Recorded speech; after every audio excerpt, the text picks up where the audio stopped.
देशात आता केवळ 7व्या टप्प्यातील मतदान होणं बाकी असताना त्या पार्श्वभूमीवर पंजाबमध्ये एक प्रश्न सातत्यानं विचारला जातोय, तो म्हणजे यंदा हवा कुणाची? फेब्रुवारी 2022च्या राज्य विधानसभा निवडणुकीपूर्वी सर्वांचं एकच उत्तर असायचं, ते म्हणजे आप. कारण 2022च्या निवडणुकीत आपने 117 पैकी 92 जागांवर विजय मिळवला होता. यावेळी मात्र राज्यातच नव्हे तर देशात संभ्रमाचं वातावरण तयार झालंय. याशिवाय पंजाबमध्ये पहिल्यांदाच एका लोकसभा मतदारसंघात 4 पक्षांचे उमेदवार रिंगणात आहेत. त्यामुळे अनेकांना उमेदवार कोण याची देखील कल्पना येत नाही. देशात झालेल्या शेतकरी आंदोलनात प्रामुख्यानं पंजाबमधला शेतकरी होता. आधीच तो मोदी सरकार अर्थात भाजपच्या विरोधात आक्रमक असल्यानं भाजपला पंजाबमधून किती आणि कसं यश मिळेल याची उत्सुकता लागली आहे. त्यातच आता भाजपला मात्र दुप्पट मतांनी इथून निवडून येण्याचा विश्वास वाटतोय. या मागचं नेमकं कारण काय हेच आपण या व्हिडिओतून जाणून घेऊयात. नमस्कार, मी प्रतीक्षा नावरे आणि तुम्ही पाहताय फॉर द पीपल न्यूज. व्हिडिओला सुरुवात करण्यापूर्वी आपण आमच्या चॅनलला सबस्क्राईब करा, लाईक व फॉलो जरूर करा.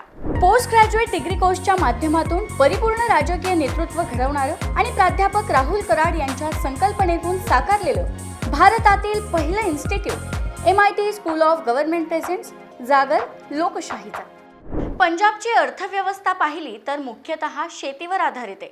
त्याशिवाय राज्यात अनेक उत्पादनं होतात. त्यात केंद्रातील मोदी सरकारने मंजूर केलेल्या 3 कृषी सुधारणा कायद्यांना विरोध करण्यासाठी हजारो शेतकरी रस्त्यावर उतरले होते. केंद्राचा कायदा शेतकरी विरोधी आहे असा आरोप इथल्या शेतकऱ्यांनी केला होता. इथले शेतकरी भाजपच्या याच भूमिकेवर संताप व्यक्त करत असतात.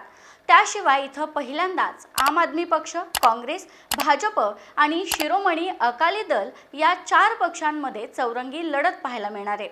आता इथून भाजपला दुप्पट मतांनी निवडून येण्याचा विश्वास का वाटतोय तेही पाहूयात. पहिला मुद्दा आहे अयोध्येतील राम मंदिर. यंदा भाजप सरकारने अयोध्येतील राम मंदिर साकार करून जनतेचं स्वप्न साकार केल्यासारखं आहे आणि त्याचा भाजपला फायदा होईल असं वाटतंय. या मंदिराच्या मुद्द्यावरून स्थलांतरित mateही त्यांच्या बाजूने होतील अशी आशा भाजपच्या उमेदवारांना आहे.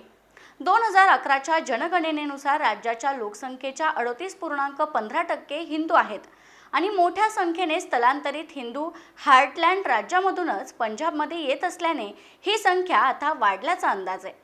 पंजाब हे शीख बहुसंख्यिक राज्य असून पंजाबमधील लोकसंख्येच्या 57% संख्या शीख समुदायाची आहे. सैन्य आणि क्रीडा क्षेत्रात करिअर करायचे?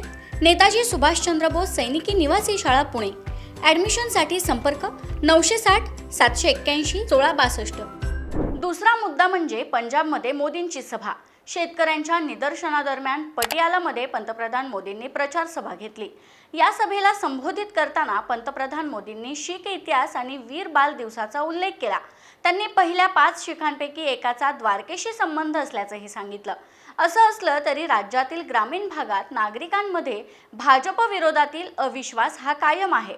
2020च्या आंदोलनादरम्यान पंतप्रधान मोदींनी संसदेत शेतकऱ्यांबद्दल केलेल्या वक्तव्यामुळे लोक आजही नाराज आहेत असंही बोललं जातं. त्यामुळे मोदींच्या सभेमुळे इथं काय परिणाम होतो हे पाहावं लागेल. तिसरा प्रभावी मुद्दा म्हणजे मतदारांना आकर्षित करण्यासाठी भाजपचं कॉल सेंटर. मतदारांना आकर्षित करण्यासाठी भाजप तंत्रज्ञान आणि कार्यकर्त्यांवर अवलंबून आहे. भटिंडा कार्यालयात 30 लोकांचे कॉल सेंटर आहे, ज्यांचं काम मतदारांना कॉल करणं, त्यांना केंद्रीय योजनांची माहिती देणं आणि त्यांचा अभिप्राय घेणं हे आहे. संसदेच्या प्रत्येक जागेवर असे एक कॉल सेंटर आहे जे वर्षभर काम करतं आणि त्याचाच फायदा भाजपला होण्याची शक्यता आहे. या मुद्द्यांवरून भाजपला जिंकण्याचा विश्वास वाटतोय.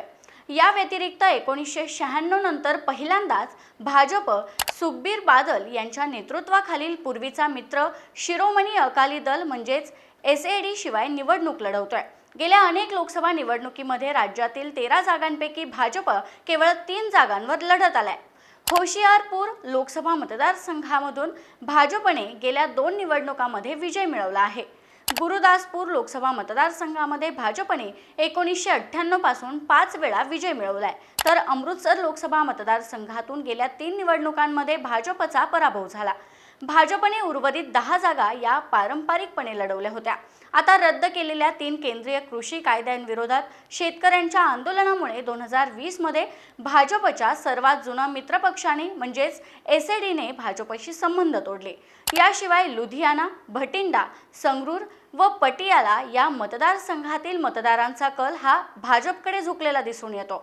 त्याचबरोबर पंजाबमध्ये धर्माच्या आधारे मतदान होत नाही असं जाणकारांचं मत आहे. कारण शिखांसाठी 1920 मध्ये एक पक्ष म्हणून स्थापन केलेल्या शिरोमणी अकाली दलाला जर शिखांनी धार्मिक आधारावर मतदान केलं असतं तर ते कधीही सत्तेतून बाहेर गेले नसते. आता पंजाबमधील सर्व म्हणजेच 13 जागांवर 1 जून रोजी म्हणजे 7व्या आणि शेवटच्या टप्प्यात मतदान होत आहे. 2019च्या निवडणुकीत जेव्हा भाजप व एसएडी एकत्र लढले होते तेव्हा त्यांनी प्रत्येकी 2 जागा जिंकल्या होत्या, तर काँग्रेस व आपने अनुक्रमे 8 व 1 जागा जिंकली होती. त्यामुळे येणाऱ्या निवडणुकीत होणाऱ्या चौरंगी लढतीत कुणाची वर्णी लागते हे पाहावं लागेल. याविषयी तुमचं मत काय हे आम्हाला कमेंट करून सांगा.